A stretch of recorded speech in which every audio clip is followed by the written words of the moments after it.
Once in every lifetime, there is a prophecy of a golden shrine of happiness that occurs once every few years. The happiness known as anime has been a blessing from the Japanese. We had some prophecies coming true, but none so than the legendary anime of all legendary animes.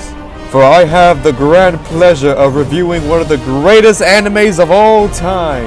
It is so godlike that even the government has held the very first pilot in a special vault. It's so epic that even the gods themselves view it when they're bored. Yeah! It's more action-packed than Dragon Ball Z, more flashbacks than Naruto, more episodes than Pokemon. It is even more epic than Cory in the House. The anime I am proudly reviewing is... This May Griffin is mine. And this Yuno Garsai. The Lana Lude. And Lily too. They're mine.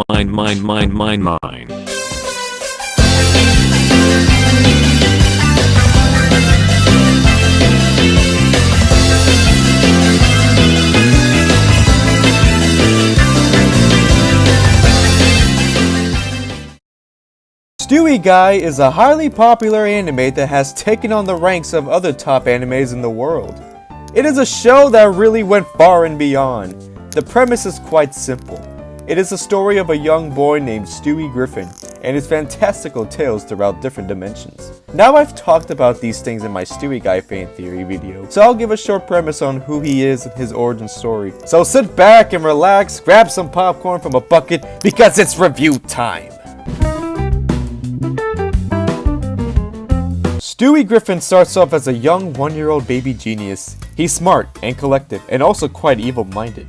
He wants nothing more than to kill his own mother, but sometimes he's gotta go on adventures with his brother bear Rupert, as well as his dog Brian. Sometimes Kenny's involved and as well as Butters. But overall, Stewie hates Butters and Brian. Anyway, they go on adventures and hang around, whether on a plane or at the White House or even at a volcano. They seem to go places. Stewie has a charismatic charm during the beginning, and he even redeems himself when he decides to be a part-time good guy after the Avengers arc. It helped develop this character as well as finding a better purpose for him. Around 2015, Stewie becomes fed up with his family. He was trying to watch the first episode of Dragon Ball Super, but I'm thinking he was still mad over his breakup with Gwen Tennyson. After Peter and Chris destroy the TV, he gets fed up with them once and for all. Then Meg shows up and threatens Stewie if he ever crossed her again. She would make his life a living hell. That's when Stewie decided that him and Rupert need to leave the dimension. They go off on separate dimensions until the day they will reunite. So Stewie is then reborn as a Saiyan from planet Vegeta. He then goes off to Earth from a space pod where he meets Grandpa Gohan, along with other Saiyan Goku. The two train together and grow together. Then they met Bulma and learn about the Dragon Balls. They then afterwards find Master Roshi and they go train with him. Pretty simple, right? They trained for the martial arts tournament, and even though it took Stewie a long time to win, he still trained to his heart's content. After the 23rd martial arts tournament, Stewie decides to leave Goku and everyone to go train in another world. He does eventually return to help fight Frieza, Cell, Beerus, and such. He goes off to the next world where ninjas are everywhere, and he then meets an orphan boy named Naruto. Stewie also doesn't know who his parents are, so they both sympathize with each other. He decides to enroll in the Ninja Academy along with Naruto so that he may train to be a top ninja. He was considering to be the next Hokage, but ultimately he wanted his buddy Naruto to have that glory. But Stewie's body eventually morphed into something terrifying. As it turns out, his Saiyan molecules couldn't adapt to this world, so a beast eventually unleashed as an image of a fox. When he was in the Dragon Ball universe, he could transform into a great ape as a child, but for some reason in Naruto's world, he is instead a nine-tailed fox. You know, writing like this makes me want to scream, but I'll let it slide for now. Stewie and Naruto trained for a long time, but also controlling the beast within. The beast's name was later revealed to be Kurama, and Stewie insisted that by working together, it'll help them grow and learn more about humans. After the events of many great ninja wars and Naruto becoming Hokage, Stewie decides he needs to go.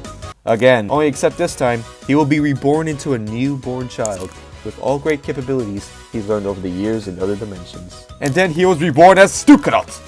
I mean Stewie Gilligan Griffin in New Parktown, Johto. He grew up as a child without his abilities activated, but eventually he gets his first Pokemon from his father, which was a Pichu.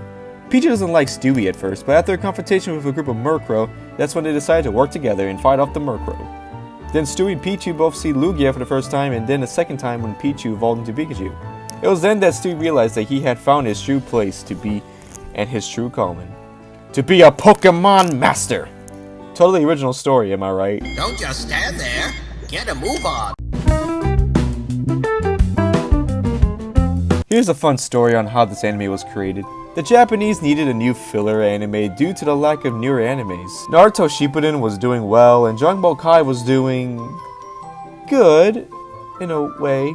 But Toei Animation needed to pull out the big guns, so they considered Dragon Ball Z's success in the US.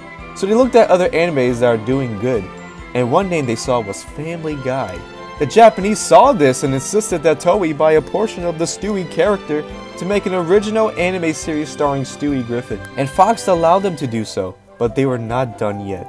As it turns out, no one in the world wanted to work on it, mostly because they don't know what a Stewie Guy is. Is that the bad guy from the Star Wars? God damn it! So they decided to do something risky.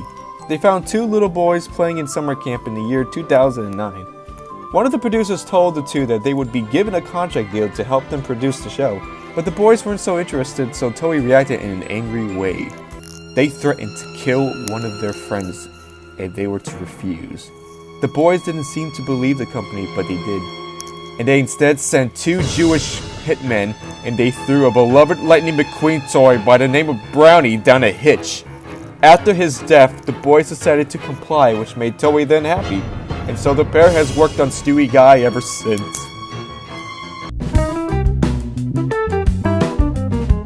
Now for this, I'll be talking about the mini arcs. So far, there are at least 4 major sagas in the Stewie Guy anime, including the time skip eras, but not including Stewie Guy GT. Ugh. It all starts from the Carmen Saga, Gwen Saga, Mei Saga, and the Yuno Saga. Interestingly, they are all named after each one of Stewie's love interests, but we'll get to that later on. The Carmen Saga is basically the beginning era where Stewie is a boy genius and all he wants is to go on missions and do naughty things like blow up children's hospitals. Now the writing here may be a little whack, but they progressively improve throughout the courses. The Carmen Saga ultimately ends after Carmen gets fed up with Stewie trying to go on adventures. So she threatens to blow him up, but then Stewie kills Carmen through a hot fiery volcano. And then he turns into a Super Saiyan for the very first time. Do the Omnitrix, since Saiyans are technically alien life forms. You hear that? You fucking hear that? Saiyan's DNA can be activated by the Omnitrix. You hear me? I just made a fucking breakthrough! Stewie fights off Professor Chaos and destroys his house. Man, did he cry like a bitch.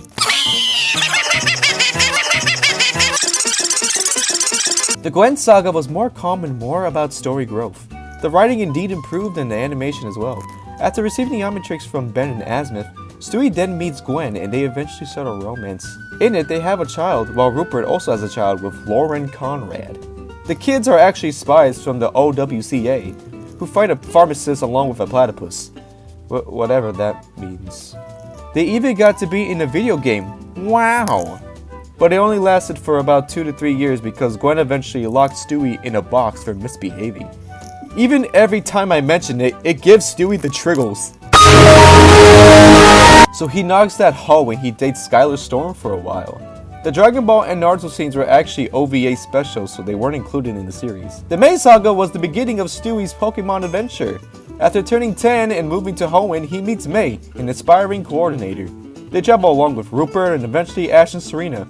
And no, Ash is not with Serena, she becomes Rupert's. That's what happens, so shut up.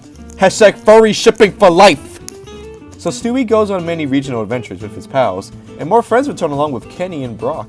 They even did a Stewie Guy Kai where they did the same shit over and over again.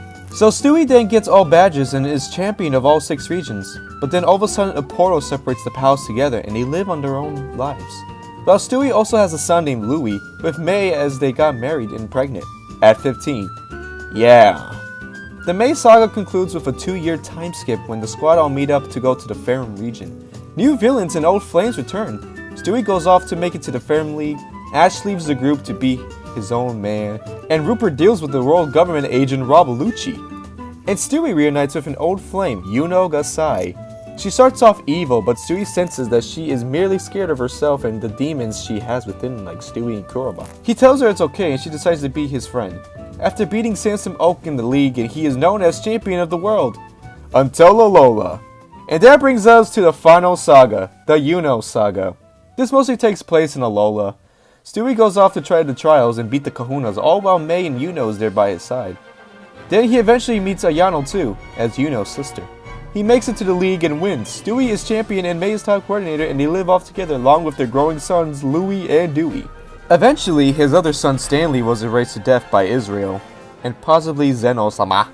The final arc of Stewie Guy shows that Stewie's family is in danger as all villains from hell have escaped and the evil possessed Tracy, along with Android 21, wants to kill him. Stewie then saves everyone from the lookout to the world of the Kais to stop the possessed Tracy, who is actually Stewie Black in disguise. Stewie then unleashes a gigantic spirit bomb on him with everyone's energy and annihilating him once and for all. Eventually Stewie and Yuno decide they want to fall in love and get married. And so they did, and they have a child together, a little girl named Yuno. And that's the end of the Yuno saga. Shit, that's a fucking lot. Alright, let's talk about the waifus now. Oh yes, in Stewie Guy, the waifu count is enormous. It would seem that to Stewie, there's nothing better than having the waifus by your side. Now personally, I don't care much about having a waifu, unless it's Nami Strong! Anyway, Stewie seems to want to constantly smash all ladies he sees. Whether they are single or married, he just doesn't care. He uses the power of authority to do while at the same time cry about it if he can't. So basically, he is pretty much the anime version of Elliot Rodger. Many waifus that he has are from the Pokemon world, so it's a big list. In the top it's Yuno, Ayano, Lily, Mei, Mallow, Misty, Verity, Cynthia, Tsunade, Bonnie. Yes, Bonnie is in that list. Lana, Asuna, Bulma, Jeanette McCurdy, Android 21, Emerald, Sapphire, Candace, Corina, Florina, Acerola, Serena. Wait, what? What? Are you fucking serious?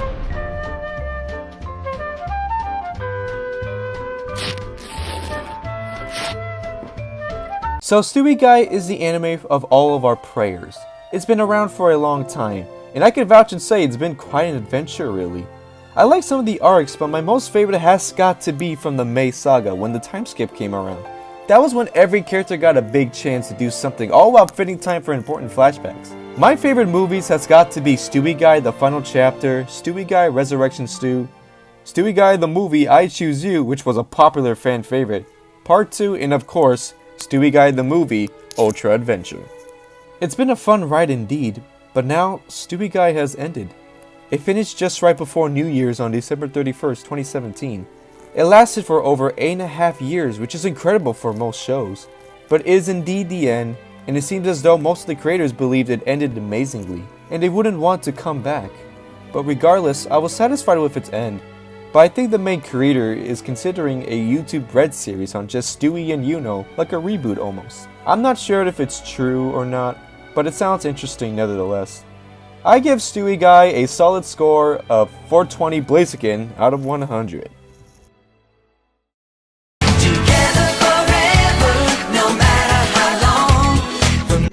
Well, that was it. That's a beautiful movie, man. It's the best thing I've ever seen. Wow, he really described everything so perfectly well. That's the best review I've ever seen. I can't wait to see more of this Antoine Kudo guy, you know? What